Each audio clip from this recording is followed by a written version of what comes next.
So, we in that new year, new me season. Yes. But a lot of us still have some of the same goals from 2023.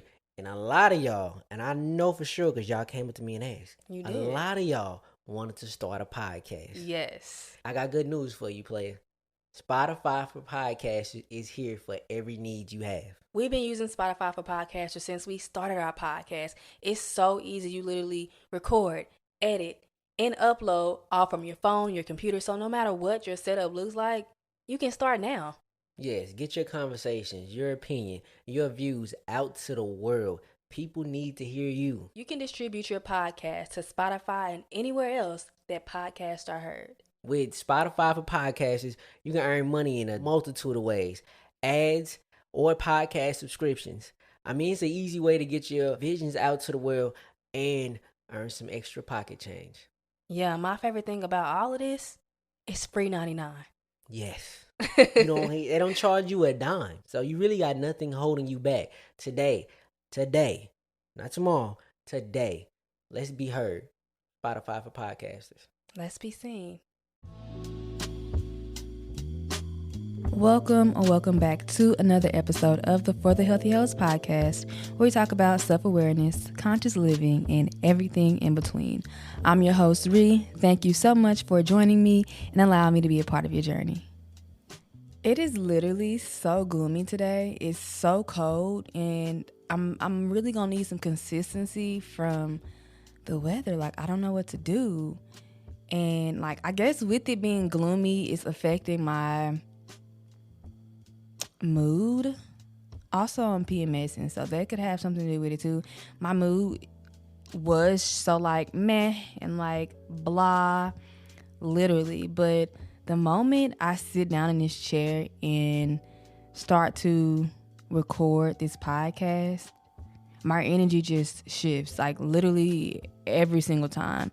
This place just feels like home for me, where I'm meant to be. It's my happy place, you know what I mean? So last week we talked about grieving the old versions of ourselves that don't really serve us, so we can move forward and be this person who we truly want to be.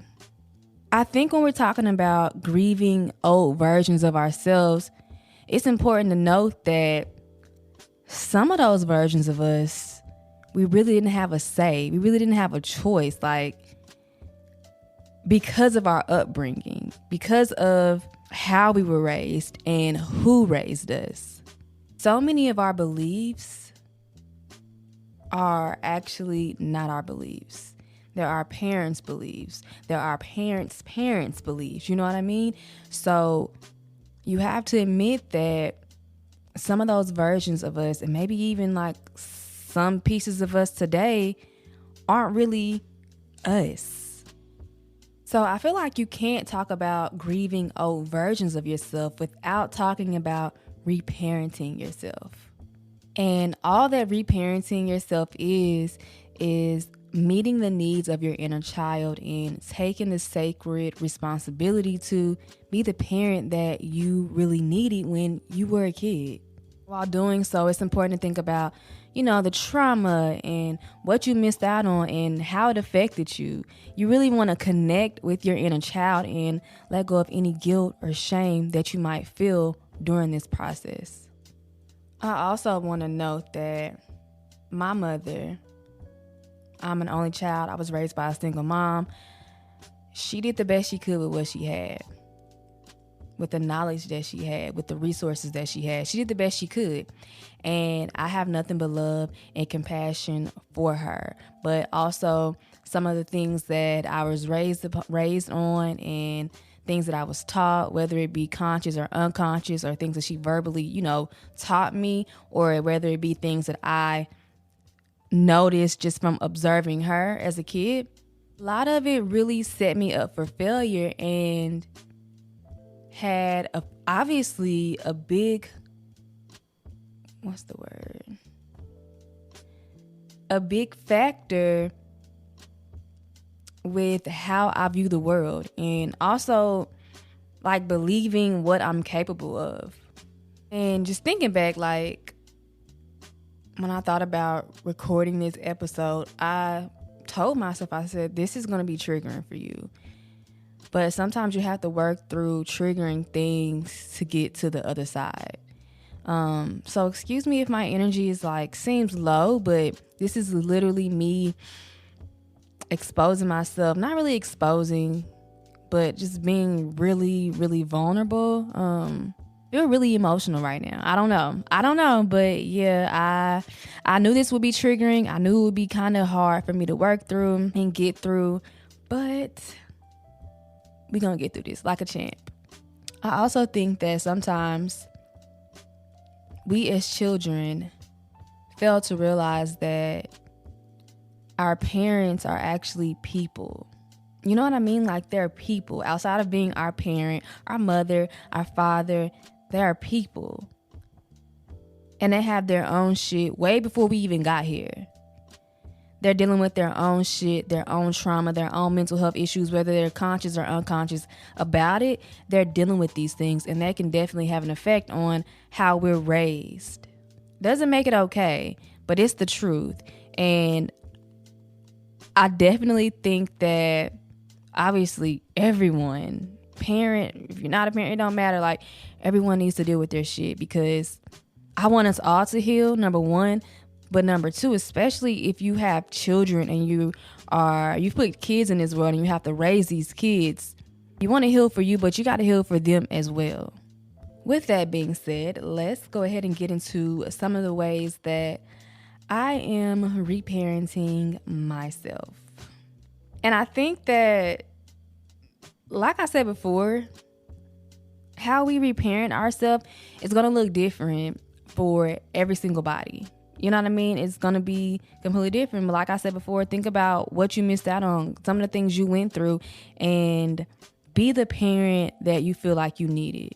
Provide what you feel like you needed, whether it's safety, love, whatever it may be. Provide yourself with the things that you feel like you needed as a kid. I think one of the most obvious ways that I could reparent myself is through nonviolent and healthy communication. Literally, this morning, it's a weird, I don't even really know how to explain it. It's a weird experience that I had. You'll see what I mean when I tell you here in just a second. So this morning, I fix my daughter's lunch every morning. And my oldest daughter, she was looking in her lunchbox to kind of just see what she had. And doing that, she actually dropped her lunchbox. And so, like, the food fell on the floor. And automatically, she's like, "I'm so sorry, Mommy. I'm so sorry." And I really had to take a deep breath, because I saw myself in her. And it's really weird, because, like, I saw her as me and myself as my mother. When I would make simple mistakes as a kid like that, I would get yelled at, and I would be told, "Stop acting dumb," or "Stop acting stupid." And that really affected me in such a negative way. And I really, really hurt for younger me. God, why am I tearing up?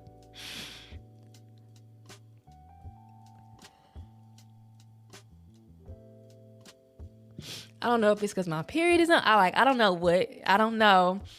Sometimes I try to tell myself, "Oh, it's because you're PMSing." But like, no, maybe you are actually just feeling this right now. Give me a second. Okay, I'm better. No one deserves to be talked to that way. Especially a child. The sun is coming out. The universe is telling me it's going to be okay. Okay, letting it out I feel so much better. I feel open and ready to talk more about this. But yeah, it was almost like a flashback in a sense. And I really felt all of those feelings that I would feel when I would do something, now I'm not talking about like being disobedient and like being flat out disrespectful or anything like that. I mean, making simple mistakes. And I really felt some of those emotions that I felt as a kid and to this day, like, because truly I've never talked through this. Like, in my mind, I know that this shit has happened. I know what I went through, but I've never actually talked this out to anyone.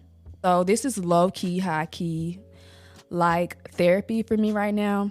But I told my daughter, baby, it's okay. Let's just pick it up. Let's just put it back in. And I guess in a way, by me parenting her in the way that I guess should have been parented, or the way I needed it to be parented, it's like me reparenting myself. Now, I'm not gonna lie. In the past, I have admittedly, maybe raised my voice at my kids or even Travis, and he'll tell me, like, I've said this before, like, he knows me, he knows what I've been through. He even to this day sees how my mother tries to talk to me, because she obviously has not changed. So he'll see that, and he'll see me carrying on some of those like toxic traits and toxic behaviors. So it's always nice to have an accountability partner like that. And I've learned that a lot of times it's not even so much of what you say, but how you say it. Like the tone that you use. He's called me out on it before, and I'm just like, oh, I didn't really mean anything by it, but I am unconsciously communicating the way that my mom communicated with me, which was, like I said, abusive and violent. And yeah, I don't want my children to inherit that way of communication. I feel like your upbringing is, like, that time is one of the most crucial times in your life. Like I said before, it's gonna shape you in ways way beyond your measure. And I think that what little Ree should have been told is, it's okay. You are not stupid. Everybody makes mistakes. It's okay. You're going to continue to make mistakes, but just know that you're beautiful, you're smart, and you're wonderfully made. And moving forward, I really just want to continue being aware of how I speak to others, like especially my family, because I feel like y'all know me, even though I get on this podcast and I'm me, like I am my authentic self. My family, they know me on even a deeper level. So, like, I feel like they get the real me. Like, they get my ups, my downs, you know what I mean? So, I think it's important to especially be conscious of how you talk to the people that you love. Ooh, and another thing is my inner dialogue. How do I talk to myself? Like, just speaking more positivity into myself, because for a long time, I unconsciously would look in the mirror, and I said mirror is so country, but it's me. It's who I am. So moving along, I would look in the mirror and just tear myself apart. And I even catch myself doing that to this day.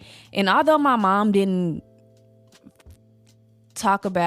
negatively talk about my physical appearance, those things still kind of relate. Like, it really deteriorated my self-worth and just how I felt about myself. And I'm still recovering from that. Like, I have days where I catch myself looking in the mirror, negatively talking to myself, and I'm like, all right, now.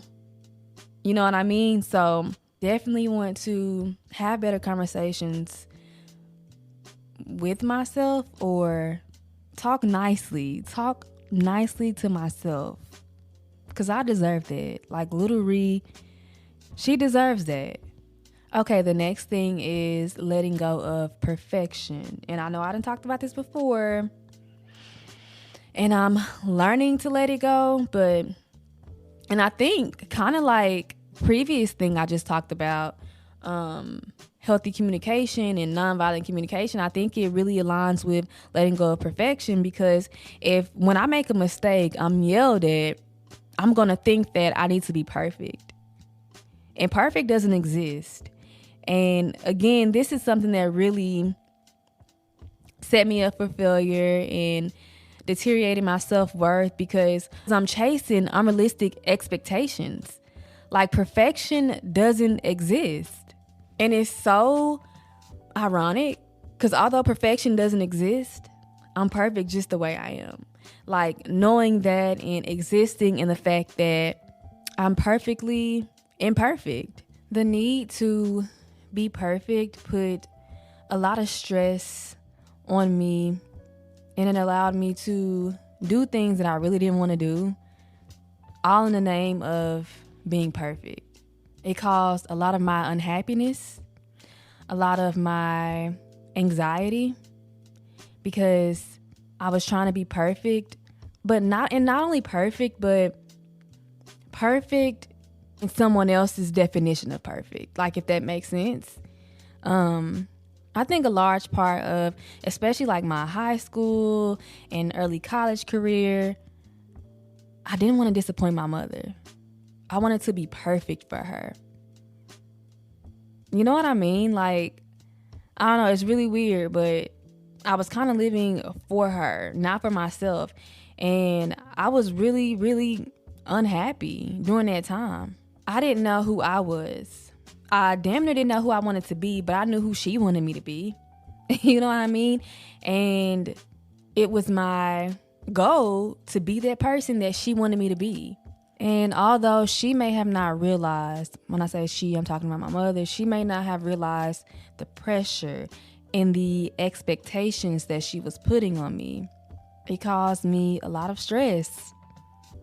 Like I said, a lot of unhappiness. Unhappiness. A lot of unhappiness. Confusion even. Because it's like, who am I living for right now? Who am I living for? Literally, you can unconsciously live for your parents and look up and not recognize yourself, not recognize the life in front of you, and realize, like, this ain't even the life I wanted. This is not even the life that I wanted. And yeah, and because of my need and my desire to be perfect, I'm doing air quotes, but y'all can't see them, but to be perfect, I didn't give myself any grace. I was so hard on myself, and I wouldn't allow any room for mistakes. Therefore, I was cutting off my ticket to growth. If I can't make a mistake and learn from that mistake, then I'm unable to grow. I didn't know that then, though. I thought that I should know everything. I should know how to do everything, and everything I do must be perfect. No, there was no room for any mistakes. And that really destroyed me in so many ways. And I am now finally picking up the pieces, giving myself that grace that I needed as a child. Always reminding myself, it's okay to make mistakes.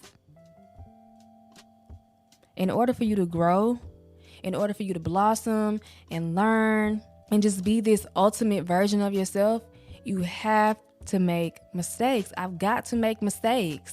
And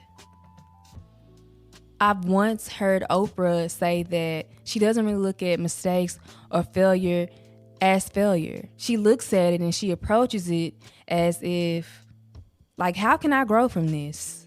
What is the universe trying to tell me from this situation? What is God trying to teach me? And I'm not going to lie and sit here and be like, yeah, I approach every situation like that, and because low key, there's some perfectionism in that. Like, for me personally, and for what I've been through, and for the trauma that I've experienced in my life, that would be toxic for me to sit here and say, like, yeah, I figured it out already. But no, I haven't. I'm still letting go of that perfectionism and learning that it's okay. And letting little Ree know that it's okay. You better make the mistakes, girl. Make all of the mistakes, learn from them, grow from them. That's why you're here.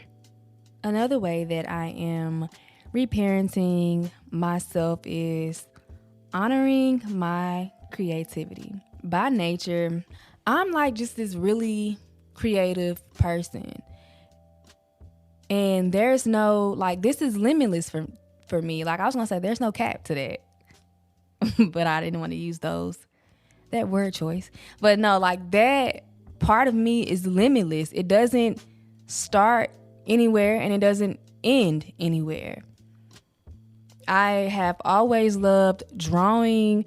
I've loved singing, music, writing music. I used to write so many songs as a kid. I had this notebook full of songs that I wrote. I was in like this little group with my best friend back then. I was gonna say back in the day, but I was in this little group with my best friend. Literally, it was called TLG because I don't know, like if y'all remember 3LW, Three Little Women. So it was me and my best friend. The group was called Two Little Girls. Ha, I know, clever, right? But yeah, I was in this little group with my friend. We would write songs and yeah, I've mentioned this before, and for the majority of my life, I wanted to be a singer. Like, I have said this before, it was my goal. I knew that I was going to be a singer. Like, there was not a doubt in my mind. As you all know, as you can see somewhere down the line, my desires changed. But thinking about this, it reminds me of the fact that my mother never supported my desire to pursue a professional singing career. She never acknowledged it. And to be honest, I can't say that I was that open to her. Like, it was obvious. Like, everyone knew that I wanted to be a singer. I sung all the time. I wrote songs all the time. So she had to see it. Like, she could not see it. But I don't know that I ever expressed that to her or anything like that. So I will say that. But it wasn't something that she, supported or believed in. You got to think about this woman, single mom, worked a 9 to 5. It's pretty much all she knew, was working for someone, living paycheck to paycheck. It's all that she knew. And maybe she couldn't really grasp that concept. To this day, y'all know, my job isn't a regular job. It isn't a normal job based on society's definition in terms of what a job looks like. And she still has a hard time grasping the concept of what it is I do now. I do want to say, though, I literally had this conversation with Travis earlier this week. My grandmother, she supported me to the core when it came to my desire to create music, write music, and sing. I remember singing to her all the time. I literally remember calling her and being like, "Hey, Mom." I called my grandma Mom because she raised me. I spent a lot of my time with her. But I remember calling her and being like, "Hey, Mom, I'm about to leave a voicemail for you. So I'm going to call you back and don't answer." And so I called and I left her voicemail and I was singing. I was singing Mariah Carey, "We Belong Together." To this day, still my favorite song. That song reminds me of my grandmother. And she kept that message forever. And that means so much to me. And even then, I don't know if y'all remember MP3 players, because iPods weren't a thing, and then I don't think music on the phone was a thing yet either. So when my grandmother, she passed away from cancer. I don't know if I've ever told you guys that. She was in so much pain. And I remember her last days, she in the hospital. I had this MP3 player, and I would record myself and I would sing on this MP3 player. Like, I think I was like 14 years old, 13, 14 years old. And I would record myself, sing. And I remember during her last days, I gave her that MP3 player, and I was just like, would play myself singing on it for her. And my grandma used to call me Chantel. She was like, Chantel, this made me feel so much better. And I could feel the genuineness and the authenticity in her voice when she said that. Like, I literally am visualizing now me giving her that MP3 player with my voice on it and her like just exhaling, and it's as if she was feeling so much comfort and just hearing my voice. And I will forever have that memory. She don't know how much she healed my inner child with that. She has no idea how much she healed me, and just by supporting me, like something simple like that, you know what I mean? And I remember telling Travis this exact story a few days ago, and I was just like, wow, it's just so crazy how my voice, you know, I brought comfort to my grandmother. And although I'm not a professional singer, don't have a desire to be, but I am still using my voice to positively impact others. It's so crazy how that shit work. Like, it's crazy. But yeah, although, like I said before, nobody else, except for my grandmother, might have believed that, well, I guess might have honored my creativity. I always have, and I'm going to continue to do that. And I think that the way I live my life right now, like literally the life that I've manifested, is the best example of how I've been honoring my creativity. My entire job, my entire business has been a manifestation of me honoring my creativity. And I'm going to continue to do that. I also wanted to mention this because I think this is really important. When I first went to college, I was a nursing major. And y'all probably like, Reed, you a nursing major? What the hell? I know. But as I mentioned before, I wasn't living for me. I was living for my mom. It was her idea for me to go to school for nursing. Like, honestly, y'all, I didn't even want to go to college. College wasn't in my future for me. But I went for my mom because I felt like, I didn't feel like I needed college to do what I wanted to do. Although I feel like where I am today, I could have definitely have gotten there without college. I'm glad I did go. I'm glad I had that experience because it's a part of my journey. But yeah, so nursing was my major and I just wasn't feeling it. Like I couldn't get into it. And I end up telling my mom, like, yeah, I don't like this. This is, I literally remember telling her, I want to do something that makes me happy. Like, this is literally 18-year-old me and it's like, I may have not always been this person who I am today, but a little bit of her has always been a part of me. But I remember telling her, I want to do something that I feel fulfilled in doing, where I feel happy in doing. And like, I don't feel it with this. Like, I'm not happy with this. And so I just want to take the time out to give a little Rhea a shout out for standing her ground. That was one of the first times I ever like really stood up for myself, and where I kind of started to create the path for who I wanted to become. Little Rhea would be so proud of us right now. Like, look at what the fuck we did. You have created, currently consciously creating your dream life by being yourself, by being a creative being.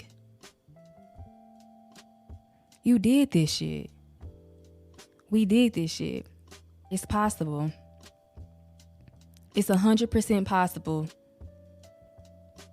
to make a living, an abundant living, off of your creativity. Okay, the last way that I'm reparenting myself is letting go of my fear of money.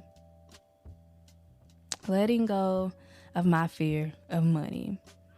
And growing up it's nothing that we ever really talked about.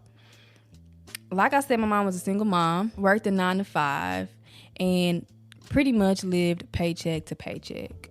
As a kid, the thing about it is she made pretty decent money because just a measure of that is I had everything I needed. I had everything I needed and didn't need.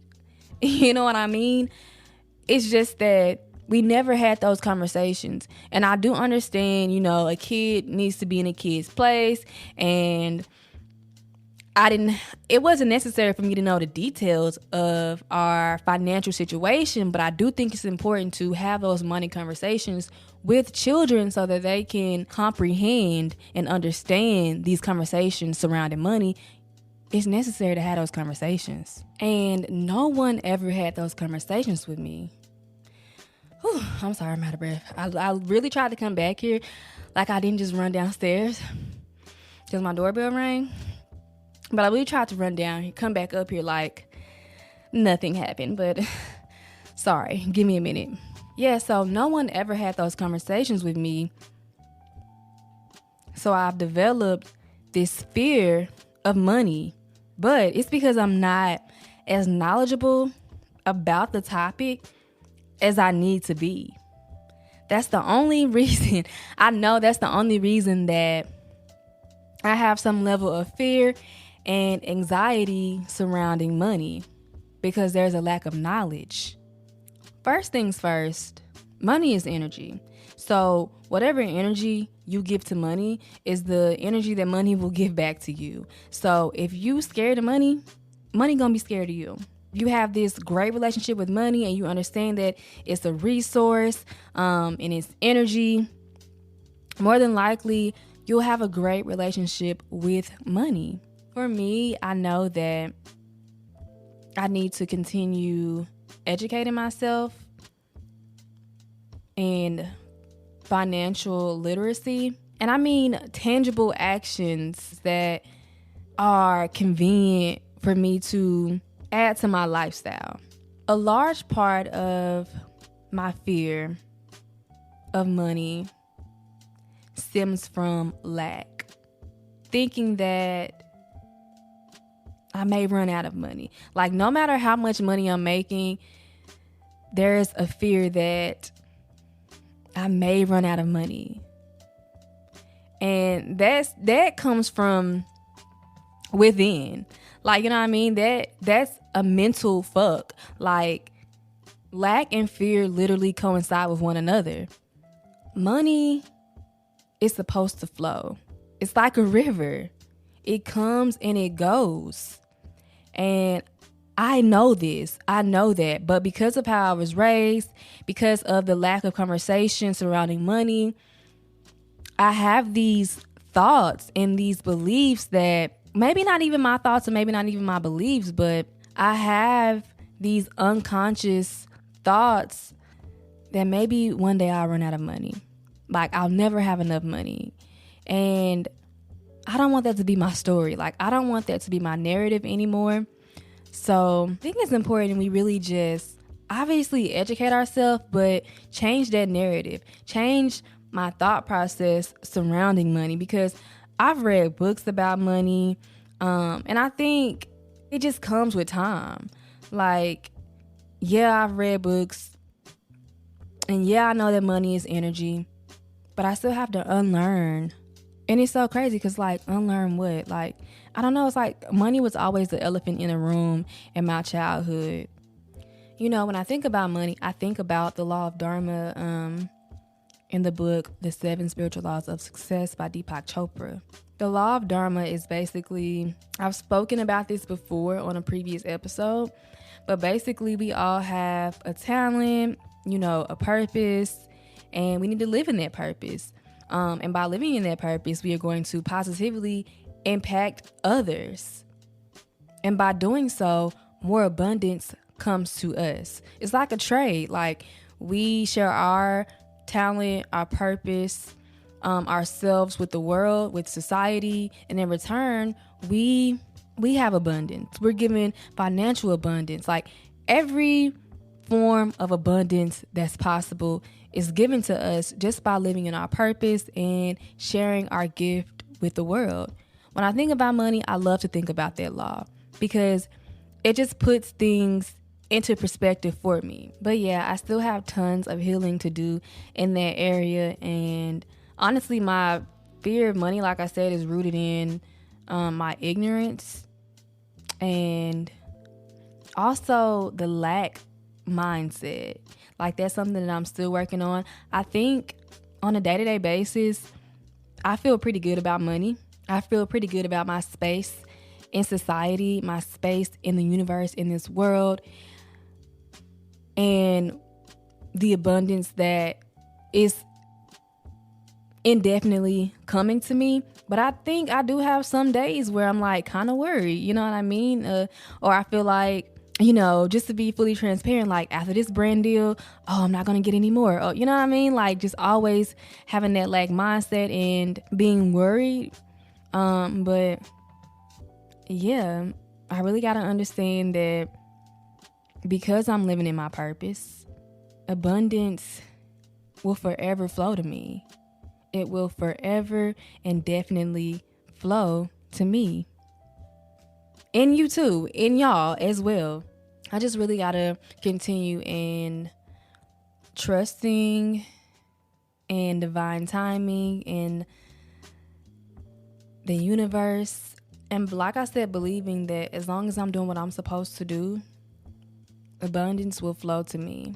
Also, a few books that I want to mention that, I ain't gonna lie, I ain't read all of them, but I've heard great things. The first one I actually did start reading a while ago, but I did not finish. And I was actually looking for the book. I don't know where it is. But anyway, it's You Are Badass at Making Money by Jen Sincero. Y'all know I refer to her first book, You Are Badass, really often. But this one is her second book. And yeah, like the title says, she kind of dives in when it comes to making money and how to make money and how not to be afraid of money. So that's definitely going to be a book that I will be reading here soon. Also, The Psychology of Money is a really good book too. I've heard. Haven't really actually read it, but it's a book that I've had my eye on for a while and definitely want to read. Also, I think it's Black Girl's Guide to Money. Let me look it up. Hold on. Okay, yeah, it's called The Black Girl's Guide to Financial Freedom by Paris Woods. And I do have this book, and I opened it up and flipped through a few of the pages, and it seems that Paris offers some really, really good, tangible advice that you could use in your day-to-day life when it comes to your road to financial freedom. Yeah, man, I just want to keep educating myself, and I think education is cool and necessary, but even on a deeper level, like, reframe my mind when it comes to money. Like, just, give myself some money affirmations. I am money. I attract money easily and abundantly into my life. Money is flowing frequently and abundantly. My bank account is running over. Just some stuff like that. And yeah, I think just really detaching, I don't know how I'm trying to word it in a way that y'all can understand it because it makes sense in my head, but I don't know if it's going to make sense to y'all. But detaching what I learned as a kid and like my beliefs and I guess the beliefs that society put upon me as well when it comes to money. Yeah, just reframing and developing my own beliefs around money. Like, shit, it's easy to make money. It's flowing always. I can make money just by being me. And although that's my reality, that's your reality, sometimes it's hard to grasp that fact because I was taught quite the opposite. I was taught that I had to work really hard for money, you know what I mean? And maybe sometimes do things that I really don't even want to do to get just enough money. But that's not the reality. Money flows easily, abundantly. I get to be me and make money. And that's beautiful. You get to be you and make money. That's beautiful. You're beautiful. And it's okay to desire money in abundance. That's a whole episode in itself. But I want to note that it's okay. It's okay to want your heaven on earth. It's necessary. But yeah, guys, those are some of the ways that I have been reparenting myself and will continue to reparent myself. It's a priority of mine to take care of little Ree, heal my inner child, connect with her, feel her, see her, comfort her, nurture her, because I gotta grow. I gotta move on from that. I gotta create and continue to create this new version of me, this life that I want to manifest. And although I'm getting closer and closer every day, I still gotta do the work. I still have to grow.